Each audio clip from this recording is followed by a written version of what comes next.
Jadi kalau kita lihat dalam Per 11 itu memunculkan kode objek pajak PPh 21 yang terbaru, ya. Terbarunya ini seperti apa, Pak?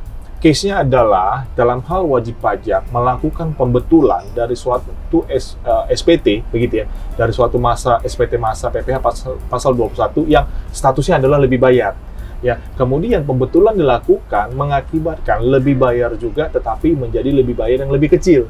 Ya, nah, baik Pak. Jadi atas kelebihan bayar tadi, kalau di peraturan terbaru ini memunculkan kode jenis setoran baru seperti itu ya Pak? Betul.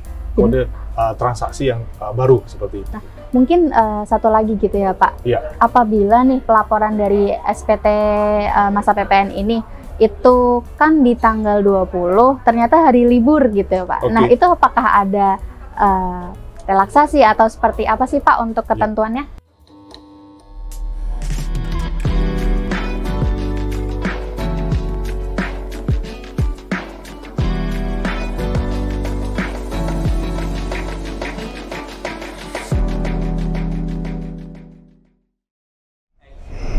Halo kawan Sam, selamat datang di podcast Taxsam.Talks. Nah, kembali lagi bersama aku Mutiara dan di sini juga ada Pak Torang. Halo kawan Sam.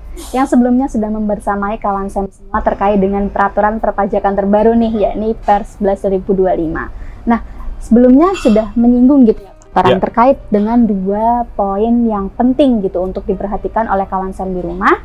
Nah, di sini kita akan mengupas lebih dalam lagi terkait dengan dua poin penting tadi gitu ya Pak. Yang pertama kita akan membahas dulu nih Pak terkait dengan PPh 21 gitu ya Pak. Nah, perubahannya ini seperti apa sih Pak? Boleh dijelaskan di kawan Sam di rumah? Iya.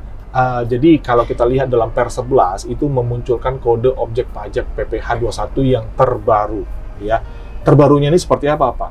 Case-nya adalah dalam hal wajib pajak melakukan pembetulan dari suatu SPT, begitu ya, dari suatu masa SPT masa PPh pasal 21 yang statusnya adalah lebih bayar. Ya, kemudian pembetulan dilakukan mengakibatkan lebih bayar juga, tetapi menjadi lebih bayar yang lebih kecil. Ya, sebagai contoh misalkan di SPT masa Desember gitu ya, statusnya adalah lebih bayar 20 juta misalkan. Tetapi ternyata ya lebih bayar yang seharusnya adalah katakanlah misalkan sebesar 12 juta. Berarti kan lebih kecil dari 20, lebih bayarnya menjadi 12. Seperti itu. Nah, ya atau melalui Per 11 ini diakomodir untuk melakukan penyetoran kekurangan pembayaran akibat pembetulan yang menjadi lebih kecil tersebut. Kekurangannya pembayarannya sebesar berapa, Pak? Kekurangan bayarnya dari 20, lebih bayar 20 ke lebih bayar 12, kekurangannya adalah sebesar 8 juta rupiah. Sehingga nanti ya di masa selanjutnya wajib pajak dapat membuat suatu transaksi dengan kode objek pajak seperti yang diatur dalam Per 11 ini dengan menginput nilai PPh 21 yang terutang sebesar 8 juta rupiah. Seperti itu. Itu satu hal yang boleh dikatakan baru. Ya, boleh dikatakan baru karena dalam ketentuan-ketentuan yang sebelumnya itu tidak mengatur kode objek pajak tersebut. Seperti itu. Walaupun memang substansinya sama. Bahwa ketika pembetulan yang dilakukan menjadi lebih bayar yang lebih kecil, ya, sejatinya itu adalah adanya kekurangan pembayaran yang harus dilakukan. Seperti itu, Pak. Nah, baik Pak. Jadi atas kelebihan bayar tadi, kalau di peraturan terbaru ini memunculkan kode jenis setoran baru seperti itu ya Pak? Betul. Kode transaksi yang baru seperti itu. Baik Pak. Nah, mungkin selanjutnya nih Pak, untuk terkait dengan faktur pajak gitu ya Pak. Ini kan cukup panas sekali gitu ya, cukup hangat gitu ya Pak dibicarakan. Nah, untuk poin perubahannya itu seperti apa sih Pak untuk detailnya? Iya, jadi dalam Per 11 ini ya kembali sebenarnya diatur ya informasi minimal yang harus dipenuhi ya, dan dalam hal ini juga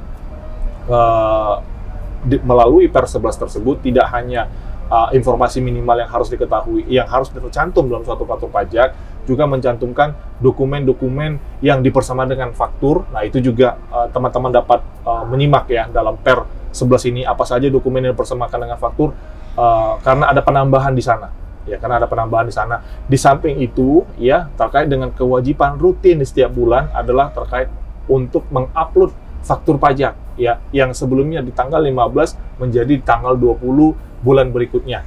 Seperti itu. Itu yang memang, ya, dalam hal ini wajib pajak ataupun para pengusaha kena pajak, ya, dapat memberikan edukasi ya kepada setiap stafnya untuk mengupload faktur pajak ya sebelum tanggal 20 tersebut, atau bahkan ingin lebih ekstrim lagi supaya lebih terjaga begitu ya. Jangan sampai faktur pajak yang kita terbitkan terlambat, karena pastinya akan menghambat proses bisnis seperti itu ya. Bisa di tanggal 15 ya untuk mendisiplinkan lagi dalam hal mengupload faktur pajak tersebut seperti itu. Baik Pak, jadi biar kawan SEM di rumah juga aman dan tenang gitu ya Pak, bisa menguploadnya di tanggal 15 seperti biasa gitu ya Pak. Seperti biasa, karena yang namanya persoalan penguploadan ya faktur pajak itu sudah menjadi sejak bergulirnya atau diterapkannya Cortex itu benar-benar suatu problem yang sangat-sangat dialami oleh setiap kita yang in charge di sana seperti itu. Baik Pak. Nah, tadi juga Bapak sebutkan terkait dengan dokumen yang dipersamakan gitu ya. Betul. Dengan faktur. Itu betul. Ada terbarunya begitu ya Ada yang terbarunya, dan semakin kesini semakin kompleks gitu ya suatu transaksi tersebut, bertambah terus. Ya, dokumen yang bersamakan dengan faktur, kalau kita lihat peraturan sebelumnya ya, dokumen tersebut ya yang dipersamakan dengan faktur itu, kalau saya boleh melihat di sana ada penambahan. Jadi artinya apa? Artinya di sana memang ya transaksi itu kita nggak bisa batasi ya. Seiring dengan perkembangan zaman, maka dalam hal ini Per 11 mengakomodir hal tersebut seperti itu, Mbak. Baik, jadi melalui peraturan ini pun jadi lebih terspesifik gitu ya, betul, Pak, diperinci lagi terkait dengan transaksi-transaksi yang mungkin baru atau mungkin bisa memunculkan dokumen yang dipersamakan dengan faktur pajak seperti itu ya Pak. Nah, mungkin satu lagi gitu ya Pak. Apabila nih pelaporan dari SPT masa PPN ini itu kan di tanggal 20 ternyata hari libur gitu ya Pak. Nah, itu apakah ada relaksasi atau seperti apa sih Pak untuk ketentuannya? Iya. Jadi dalam hal penguploadan maksimal tanggal 20 bulan berikutnya ini tidak memandang hari libur, tidak memandang hari kerja. Benar-benar tanggal 20-nya seperti itu ya, benar-benar tanggal 20. Kecuali dalam hal pelaporan SPT masa PPN pada akhir bulan berikutnya, itu yang memang memperhatikan hari Sabtu, hari Minggu atau hari libur nasional ya, itu kita bisa lakukan pelaporannya di hari kerja berikutnya. Itu tidak berubah. Tapi perihal penguploadan faktur ini juga mungkin banyak dikeluhkan oleh teman-teman kita dan dipertanyakan juga ya, perihal tanggal 15 ya Pak, kalau dulu sebelum Per 11 itu memperhatikan nggak Pak hari kerja atau hari Sabtu, Minggu, dan hari libur nasional lainnya? Itu tidak. Jadi sekalipun tanggal 15 ya, misalkan di hari Sabtu tanggal 15 itu paling telat. Tapi ya saran saya ya, kalau sudah jumpa hari Jumat sore dan tanggal 15 ya hari Sabtu gitu ya, atau hari Minggu, teman-teman jangan upload di tanggal 15-nya. Karena apa Pak? Sering downtime. Ini berbahaya gitu ya. Pengumuman memang tetap ada, tetapi belum tentu orang bisa online untuk membaca keterangan tertulis atau pengumuman di media-media online gitu ya. Jadi saran saya tetap di-upload maksimal di hari kerja gitu, seperti itu. Ya. Baik, jadi untuk mempermudah kawan SEM di rumah gitu ya Pak, ini sebagai pengingat juga ya buat kawan SEM di rumah gitu, bahwa kalau untuk batas upload itu memang sudah pasti di tanggal tersebut gitu ya Pak, kecuali dengan pada tanggal pelaporan seperti itu ya Pak. Iya, jadi kalau menurut hemat saya tetap konsisten gitu ya, kalaupun tanggal 20 nggak apa-apa gitu ya, atau memang lebih diketatin lagi gitu ya kan tanggal 15 ya, tapi saran saya jangan diupload di hari Sabtu atau di hari Minggu, walaupun itu tanggal 20 di hari sana, karena bisa aja downtime. Baik. Seperti itu. Nah, seperti itu ya kawan SEM, untuk pengingat kawan SEM apabila kawan SEM nih in charge banget gitu ya di bagian faktur pajak seperti itu ya Pak.